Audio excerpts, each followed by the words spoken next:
नमस्कार, स्वागत आप सभी का डी न्यूज के इस खास बुलेटिन एक्सप्रेस 100 में, जहां आपके लिए लेकर आते हैं राजनीति, मनोरंजन, देश, दुनिया, खेल और व्यापार जगत की सभी बड़ी खबरों को एक्सप्रेस यानी फटाफट अंदाज में। आपके साथ मैं हूं मुकुल शर्मा और आइए अब खबरें देखते हैं तेज रफ्तार से। गोवा में कल एक भीषण हादसा हो गया। नॉर्थ गोवा के अरपुरा स्थित एक नाइट क्लब में रेस्टोरेंट में आग लगने से 25 लोगों की मौत हो गई, जबकि 6 लोग घायल हैं। ये दर्दनाक हादसा कल रात करीब 12 बजे हुआ।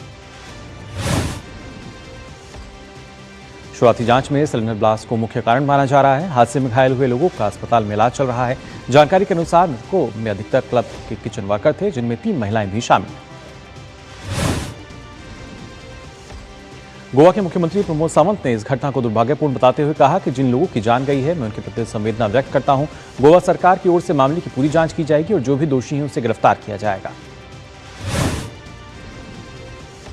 इस घटना पर गोवा के डीजीपी आलोक कुमार ने बताया कि अरपुरा स्थित एक रेस्तरां में रात 12:04 पर पुलिस कंट्रोल रूम में आग लगने की सूचना प्राप्त हुई। तत्काल पुलिस, दमकल विभाग और एम्बुलेंस मौके के लिए रवाना हुई थी। प्रधानमंत्री नरेंद्र मोदी ने गोवा के सीएम से फोन पर बात कर घटना की जानकारी ली। प्रधानमंत्री राष्ट्रीय राहत कोष से पीड़ितों को अनुग्रह राशि की घोषणा की गई। उत्तरी गोवा के नाइट क्लब में आग लगने से कई लोगों की जान जाने पर राष्ट्रपति द्रौपदी मुर्मू ने दुख व्यक्त किया है। राष्ट्रपति ने सोशल मीडिया प्लेटफॉर्म एक्स पर पीड़ित परिवारों के प्रति गहरी संवेदनाएं व्यक्त की। उपराष्ट्रपति सीपी राधाकृष्णन आज गुरुग्राम के पटौदी रोड स्थित ब्रह्मकुमारीज के ओम शांति रिट्रीट सेंटर यानी ORC के जयंती समारोह में मुख्य अतिथि के रूप में शामिल रहे। आज सशस्त्र सेना झंडा दिवस के मौके पर पूर्व सैनिक कल्याण विभाग के सचिव सुकृति लिखी की अगुवाई में रक्षा मंत्रालय के प्रतिनिधिमंडल ने उपराष्ट्रपति सीपी राधाकृष्णन से मुलाकात की। इस दौरान उपराष्ट्रपति को सशस्त्र सेना झंडा दिवस का बैज लगाया गया। उपराष्ट्रपति ने सशस्त्र सेना झंडा दिवस कोष में अपना 1 महीने का वेतन दान किया और सभी देशवासियों से भी शहीद और वीर सैनिकों के परिवारों के लिए स्वेच्छा से योगदान करने की अपील की। लेह में BRO प्रोजेक्ट के उद्घाटन समारोह में रक्षा मंत्री राजनाथ सिंह ने बॉर्डर एरिया कनेक्टिविटी पर दिया जोर। रक्षा मंत्री राजनाथ सिंह ने कहा कि roads, real time communication system, satellite support, surveillance network और लॉजिस्टिक कनेक्टिविटी की वजह से हमारे जवान मजबूती के साथ मुस्तैद हैं। दिल्ली सरकार ने छात्रों को AI के माध्यम से वास्तविक समस्याओं का समाधान सिखाने हेतु दिल्ली AI ग्रांट पहल शुरू करने की घोषणा की है। इस दौरान दिल्ली की मुख्यमंत्री रेखा गुप्ता ने कहा कि प्रधानमंत्री मोदी हमेशा देश को आगे बढ़ाने के लिए उच्चतम टेक्नोलॉजी को देश में लाने के लिए हमेशा प्रयास करते हैं। 3 दिवसीय गुजरात दौरे पर पहुंचे गृहमंत्री अमित शाह आज अहमदाबाद नगर निगम के 1500 करोड़ रुपए के विकास कार्यों और शिलान्यास और लोकार्पण करेंगे। ये सभी परियोजनाएं आवास, ढांचागत विकास और जन सुविधाओं से संबंधित हैं। इस कार्यक्रम में गुजरात के मुख्यमंत्री भूपेंद्र पटेल भी मौजूद रहेंगे। इसके साथ ही AMC के लगभग 100 नए नियुक्त सहायक फायरमैनों को नियुक्ति पत्र भी सौंपेंगे। मध्य प्रदेश के बालाघाट जिले में नक्सल इतिहास का सबसे बड़ा सरेंडर, हार्डकोर नक्सली कबीर समेत करीब 3 करोड़ रुपए के इनामी 10 नक्सलियों ने किया आत्मसमर्पण। भारत पाकिस्तान अंतर्राष्ट्रीय सीमा के पास शनिवार शाम सेना ने एक संदिग्ध युवक को पकड़ा। आरोपी की पहचान आंध्र प्रदेश निवासी प्रशांत वेदम के रूप में हुई है। इंटेलिजेंस और जवान उसे रोककर पुलिस के हवाले कर दिया गया है। पहले भी साल 2017 में करनी पोस्ट के पास पाक सीमा में घुस चुका है प्रशांत वेदम। तमिलनाडु से आए शिक्षकों ने अपना दिन काशी हिंदू विश्वविद्यालय में बिताया, जहां उन्होंने तमिल भाषा, साहित्य और कला पर हुए कई रोचक व्याख्यान सुने। अभिजीत जोग की लिखी किताब भारत दैट्स इज इंडिया का विमोचन शनिवार को दिल्ली में हुआ। इस किताब के विमोचन पर समाज के बुद्धिजीवी वर्ग ने किताब की वर्तमान समय में प्रासंगिकता को बताया। केंद्रीय वाणिज्य और उद्योग मंत्री पीयूष गोयल एमिटी यूनिवर्सिटी के दीक्षांत समारोह में शामिल हुए। उन्होंने बड़ी संख्या में छात्रों को विभिन्न उपाधियों से सम्मानित किया। रूस के राष्ट्रपति के सम्मान में दिए गए रात्रि भोज के दौरान राहुल गांधी को न्योता नहीं दिए जाने के मामले पर सियासत गर्मा गई है। बीजेपी ने राहुल गांधी पर गैर जिम्मेदाराना व्यवहार करने का आरोप लगाया। रूस के राष्ट्रपति के सम्मान में दिए गए रात्रि भोज के दौरान राहुल गांधी को न्योता नहीं दिए जाने के मामले में सियासत गर्माती नजर आई, जिसको लेकर बीजेपी ने राहुल गांधी पर गैर जिम्मेदाराना और अपने दायित्व पूरा न करने का आरोप लगाया। भाजपा ने राहुल गांधी के संविधान को बचाने के बयान पर भी जवाब दिया और कहा कि सबसे ज्यादा संविधान विरोधी कार्य किसी ने नहीं किया तो वो है कांग्रेस पार्टी। रूस के राष्ट्रपति की भारत यात्रा दोनों देशों के संबंधों में नया आयाम जोड़ने का काम करेगी। विशेषज्ञ भी मान रहे हैं कि रूसी राष्ट्रपति की भारत यात्रा कई मायनों में अहम है। दिल्ली से इंडिगो की आज भी कई फ्लाइट्स रद्द हुई हैं। दिल्ली से नागपुर, दिल्ली से जम्मू, दिल्ली से आइजॉल और दिल्ली से अमृतसर के लिए प्लेन उड़ान नहीं भरेंगे। इंडिगो एयरलाइंस की कैंसिल होती हुई फ्लाइट्स मामले में केंद्र सरकार ने हालात को सुधारने के लिए कंट्रोल रूम बनाया है, तो तय दूरी तक के लिए किराए भी अधिकतम सीमा तय कर दी गई है। सरकार ने इंडिगो से कैंसिल फ्लाइट की रकम को तुरंत रिफंड करने का आदेश दिया है, तो इंडिगो ने भी हर संभव कदम उठाने का भरोसा दिया। यात्रियों से कोई रीशेड्यूलिंग शुल्क नहीं लिया जाएगा। देरी या अनुपालन न करने पर नियामक कार्रवाई होगी। 48 घंटों में यात्रियों से अलग हुए सामान उनके घर तक पहुंचाए जाएंगे। यात्रियों को ट्रैकिंग और डिलीवरी टाइमलाइन की स्पष्ट जानकारी देना अनिवार्य है। नियमों के तहत जरूरत पड़ने पर मुआवजे का प्रावधान मंत्रालय हर स्थिति पर लगातार नजर रख रहा है। नागरिक उड्डयन महानिदेशालय ने इंडिगो के सीईओ पीटर एल्बर्स को एयरलाइंस की बढ़ती देरी, रद्दीकरण और परिचालन विफलताओं के लिए कारण बताओ नोटिस जारी किया। नियामक ने उन्हें जवाब देने के लिए 24 घंटे का समय दिया है और चेतावनी दी है कि ऐसा न करने पर कड़ी दंडात्मक कार्रवाई की जाएगी। भाजपा के राष्ट्रीय अध्यक्ष और केंद्रीय मंत्री जेपी नड्डा ने झारखंड का 2 दिवसीय दौरा किया। अपने दौरे के क्रम में उन्होंने देवघर में झारखंड भाजपा की कोर कमेटी के साथ बैठक की और पार्टी के सम्मेलन को संबोधित कर नेताओं और कार्यकर्ताओं में जोश भरा। भारत और संयुक्त राज्य अमेरिका ने पाकिस्तान में सक्रिय लश्कर तैयबा और जैश ए मोहम्मद समेत उनके समर्थकों और मददगारों से जुड़े आतंकियों पर कड़े प्रतिबंध लगाने की मांग की है।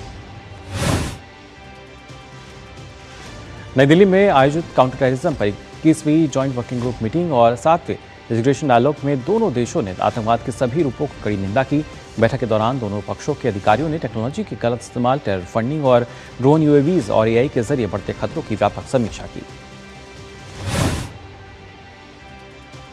यूपी में रोहिंग्या और बांग्लादेशी घुसपैठियों पर लगाम लगाने की तैयारियां तेज हो गई हैं, जिसके लिए पश्चिमी यूपी के मंडलायुक्त ने राज्य सरकार को एक हाईटेक डिटेंशन सेंटर का डेमो भेजा है।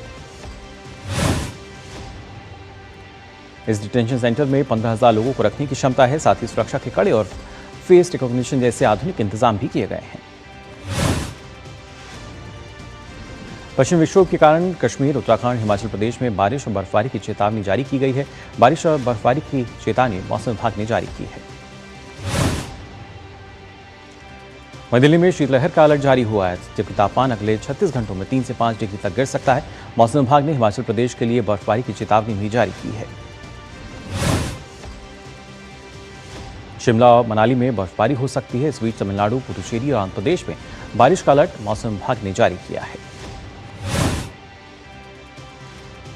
सर्दियों में उड़ानों के बड़े पैमाने पर रद्द होने और यात्रियों की बढ़ती भीड़ को देखते हुए भारतीय रेलवे ने राहत देते हुए 89 स्पेशल ट्रेन सेवाएं शुरू की हैं। ट्रेनें अगले 3 दिनों में विभिन्न जोन में 100 से अधिक फेरे लगाएंगी। आम बजट से पहले केंद्रीय वित्त मंत्री निर्मला सीतारमण ने कहा कि सीमा शुल्क को सरल बनाकर सरकार का अगला बड़ा सुधार एजेंडा होगा।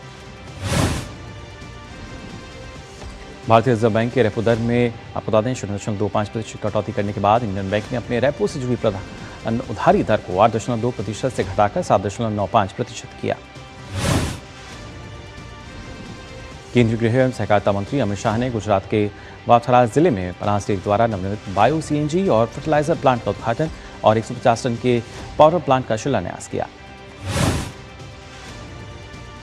बिहार के मुख्यमंत्री नीतीश कुमार ने कहा कि राज्य ने औद्योगिक विकास और रोजगार सृजन को बढ़ावा देने के लिए अगले 5 वर्षों में 50 लाख करोड़ रुपए का निवेश आकर्षित करने का लक्ष्य रखा है। वित्त सेवा विभाग के सचिव एम नागराजू ने कहा कि देश भर के जनधन खातों में वर्तमान लगभग 2.75 लाख करोड़ रुपए जमा है, यानी प्रति खाता औसतन 4,815 रुपए। एम नागराजू ने कहा कि एससीआई में भारत की वित्तीय समावेशन यात्रा पर 69वें स्थापना दिवस पर उन्होंने कहा कि चालू वित्त वर्ष में प्रत्यक्ष लाभ हस्तांतरण के माध्यम से कुल 3.67 लाख करोड़ रुपए हस्तांतरित किए गए हैं। सरकार कृषि क्षेत्र की समस्याएं हल करने, खेती की पैदावार बढ़ाने, खेती को टिकाऊ बनाने और किसानों की आय सुधारने के लिए आर्टिफिशियल इंटेलिजेंस यानी एआई का उपयोग कर रही है। सरकार ने डेवलपमेंट इनोवेशन लैब इंडिया के साथ मिलकर एक AI आधारित परीक्षण किया। इसके तहत खरीफ 2025 के लिए 13 राज्यों के कुछ क्षेत्रों में स्थानीय मानसून आने के समय पूर्वानुमान तैयार किया गया है। तेलंगाना में 8 से 9 दिसंबर तक राइजिंग ग्लोबल समिट 2025 का आयोजन होगा, जिसमें वैश्विक नेतृत्व, शीर्ष उद्योगपति, विभिन्न क्षेत्रों के विशेषज्ञ और प्रतिनिधि शामिल होंगे। और फिलहाल एक्सप्रेस 100 में यहां रुकने एक छोटे से ब्रेक के लिए जल्द लौटते हैं। जब धरती चीर कर निकलता है लोहे का पत्थर और मिलता है मोंगिया के जोश से, फिर तपता है, पिघलता है और बनता है फौलाद। अब होता है सरिया सारी खूबियों के साथ। मोंगिया स्टील, मजबूत देश का मजबूत सरिया।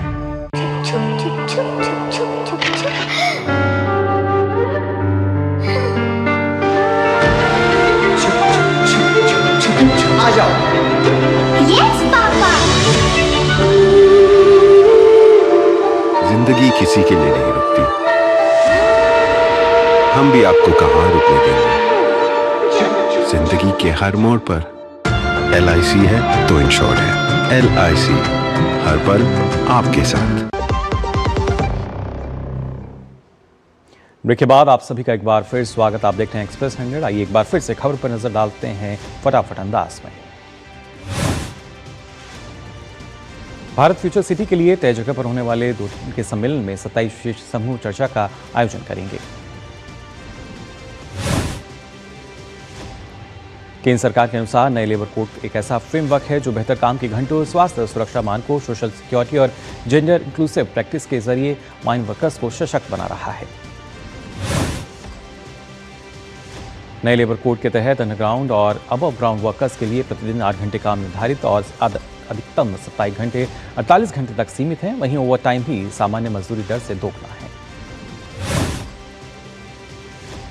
इस वर्ष नवंबर तक 31.38 करोड़ से अधिक असंगठित कामगार और 5.09 लाख से अधिक गिग और प्लेटफॉर्म वर्कर्स ई श्रम पोर्टल पर रजिस्टर हुए।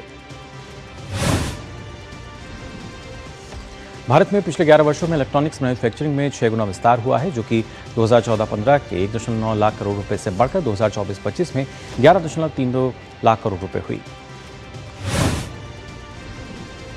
पिछले 11 वर्षों में मोबाइल मैन्युफैक्चरिंग यूनिट्स की कुल संख्या 2 से बढ़कर 300 से अधिक हुई।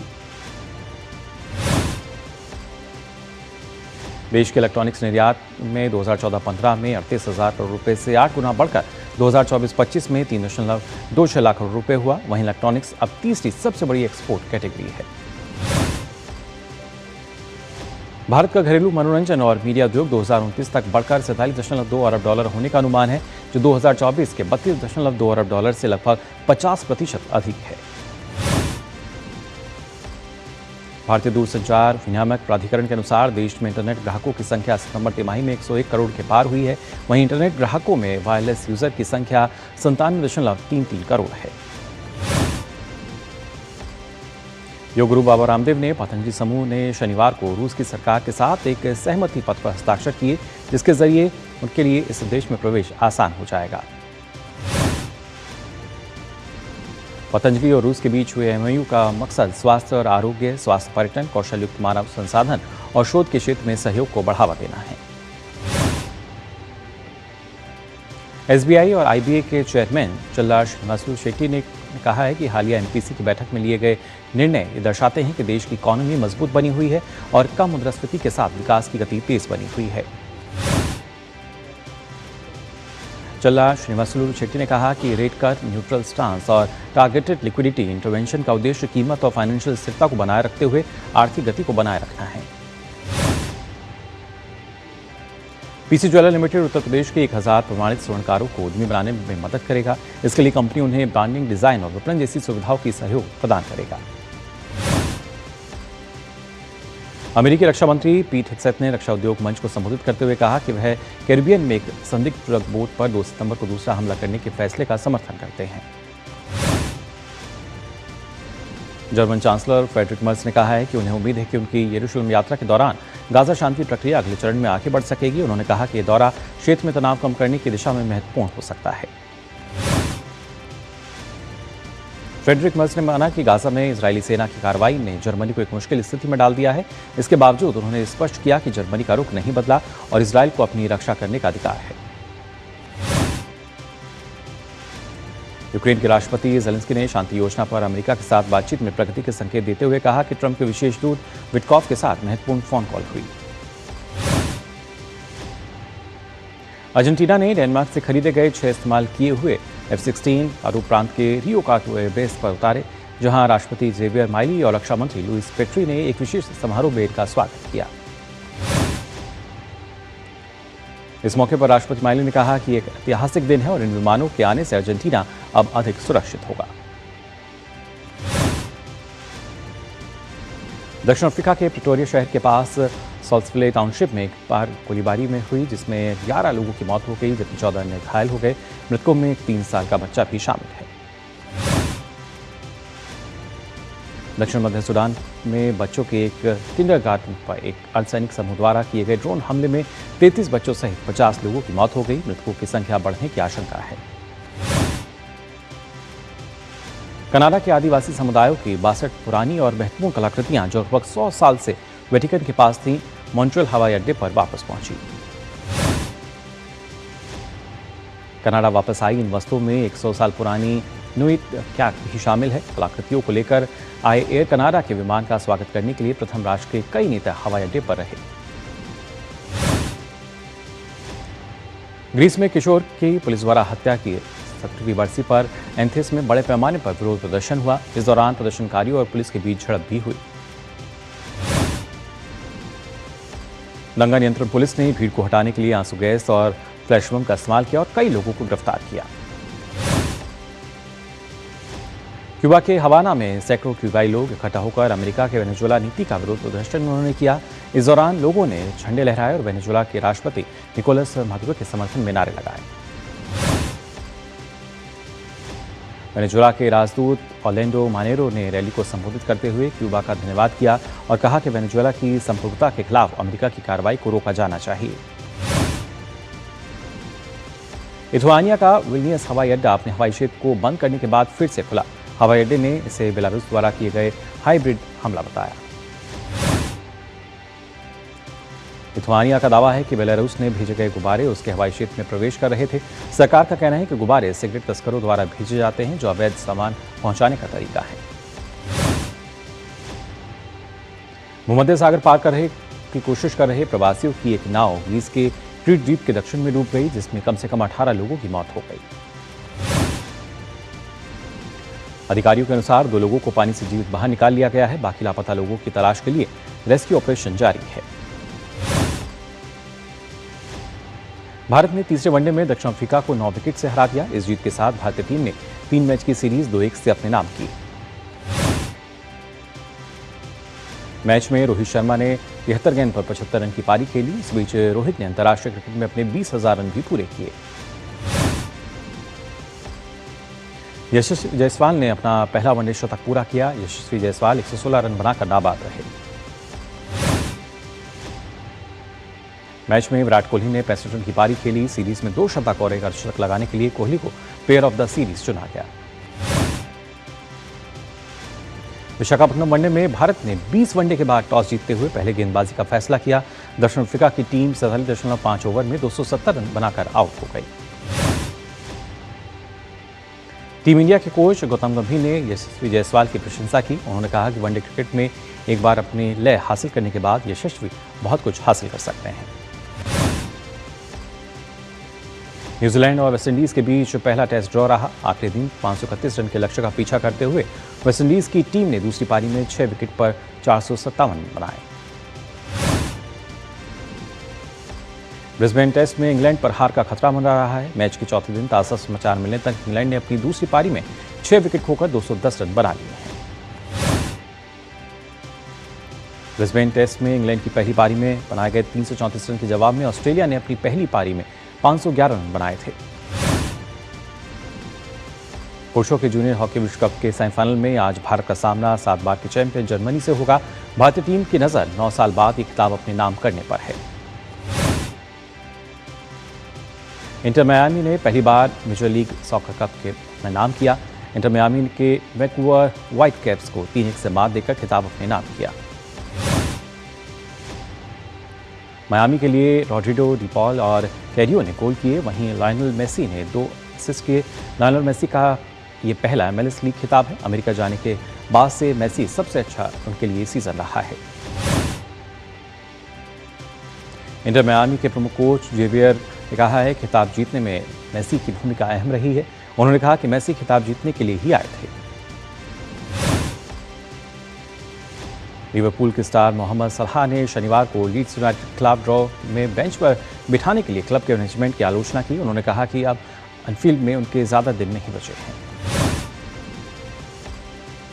क्रिस्टियानो रोनाल्डो की पुर्तगाल 2026 विश्व कप में 27 जून को मियामी में होने वाले मैच में कोलंबिया से वो भिड़ेंगे। मियामी में लैटिन अमेरिकी आबादी होने के चलते कोलंबिया को इस मैच में दर्शकों का काफ़ी समर्थन मिलने की उम्मीद है। फेरान टोरेस की हैट्रिक की मदद से बार्सिलोना ने ला लीगा में रियल बेटिस को 5-3 से हरा दिया। इस जीत के साथ ही बार्सिलोना ने लीग के शीर्ष पर 4 अंक की बढ़त बना ली है।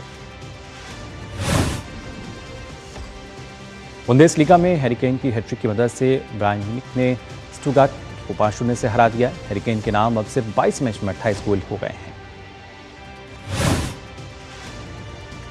मिलान 2 महीने बाद होने वाले विंटर ओलंपिक की तैयारी में जुट गया है। इसी सिलसिले में मिलान में एक विशालकाय क्रिसमस ट्री रोशनी से जगमगाता हुआ नजर आया। तो फिलहाल के लिए एक्सप्रेस न्यूज में बस इतना ही। देश और दुनिया की तमाम खबरों के लिए आप देखते रहिए DD न्यूज। मुझे दीजिए अनुमति। नमस्कार।